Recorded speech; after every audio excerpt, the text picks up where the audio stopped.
د ټول نه مخکې زه حسین احمد صاحب ته او د هغه سره چې څومره مرګتیا ده، څومره چې دلته مونږ ملګري نن شامل شو، هغه ټولو ته په خپله ډله کې په خپله پارټۍ کې په شمولیت هرکلی وایم، په خیر راغلی وایم او د دوی شکریه م ادا کوم. او بیا د خپل ملګرو دلته چې کوم زما ملګري دي، زاړه ملګري مې دي، د هغو هم شکریه ادا کوم چې هغو په دې کې خپل کردار ادا کړی. دا پی ټي آی هم ما دلته جوړه کړې وه په دې مډه تحصیل کې، او انشاءالله اوس په پی ټي آی پی هم جوړو په دې مډه تحصیل کې. او دا کم خلک چې خبرې کوي په ما پسې، د 8 تاریخ نه بعد به بیا جواب ورکوو چې یاره خبرې خلک څنګه کوي. زه ستاسو په کلي کې په دې ثابت علاقه کې ما څه د کمی ځای نه دی پرېښودی چې ما څه کمی تاسو سره کړی. خو هغه په هر مقام باندې خو زه دلته موجود یم او که نه وم موجود، خو ما ستاسو هر کمی پوره کړی دی. ما ته پته وه د دې علاقې ستونزې، د دې علاقې مسایل ما ته پته وه چې یاره دلته څه مسلې دي. د دې علاقې غیرتمند پښتانه او ما سره د 2013 نه شروع کړې ده او په دې الیکشن کې به هم انشاءالله ټیک ټاک مرسته کوئ. ما ته چاوې ګوره زه یو خبره ته کوم، دا کم خلک چې کړي داسې په هوا کړي چې څوک په مرچکو ولاړ دی، څوک په بینګنو ولاړ دی، څوک په تبخو ولاړ دی. یو خبره کومه، دا خلک دی زه بیا ویم، برملا ویم، هر ځای کې ویم، که په ما باندې مو یقیني او تاسو وایئ چې زه بهتر یم نو ما به راولئ، ما ته به ووټ راکئ.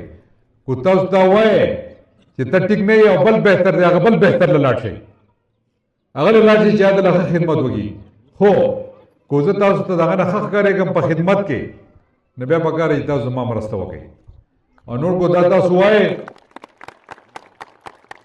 چې دا کم خلک ګرځي دا کنزل وینام کې هر څه کې، تاسو په دې فیسبوک باندې او په دې باندې سوشل میډیا باندې ګورئ، هغو سره بل څه نه وي. ما د دې علاقې دپاره یو محنت کړی او دا محنت تسلسل به رواني. ستاسو په غرونو کې ما نهرونه جوړ کړي، روډونه مې تباه کړي دي، هسپتالونه مې دله جوړ کړي، دا ستاسو حق و. سکولونه مې، یونیورسټیانې، دا څه شی پاتې نه دی په دې سواد کې. ما ته ووایئ څه شی پاتې دی؟ دا ګراونډ هم ګران نه دی، دا سکول هم ګراونډ نه دی. په دې وخت کې به دله وکړم چې زه په هېڅ کې هم نه یم ملا.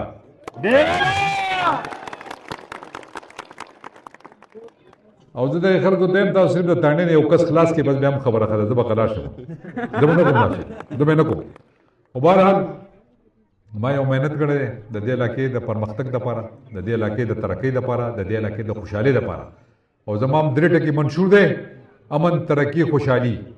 امن چې نه وي نو بیا حالات تاسو وګورئ څه حالات دي، نه خو بیا نه ترقي راځي او چې ترقي نه وي نو خوشحالي نشي راتلی. نو انشاءالله نن چې د سواد خلک پوره هم نه دي په دې کې زما هم څه کردار به وي، داسې نه دی چې نه شته. یعنې بیا به تاسو هغه بسترې راغستې بیا بدلوئ. خدای شکر ادا کوئ چې تاسو خپل وزیر اعلی هلته کې ناست وو. او نن الحمدلله په دې سیمه باندې امن دی، خوشحالي ده، او دا ترقۍ او دا د خوشحالۍ دور به انشاءالله مخکې هم ځي، دا ترقي به انشاءالله مخکې کېږي. او باقي کارونه د الله دي چې څه مو په قسمت کې هغه به کېږي.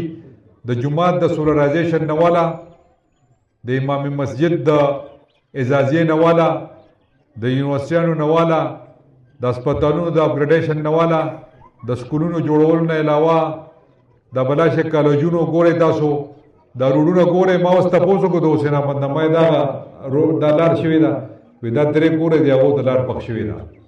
نو زه نور څه وکړم تاسو له دا یو خبره واورئ.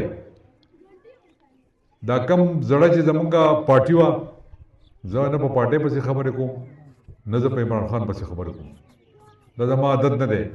خو دا یو خبره واورئ چې دغه بس هغه باندې به زه ګټه کېدم په دغه خبرو باندې.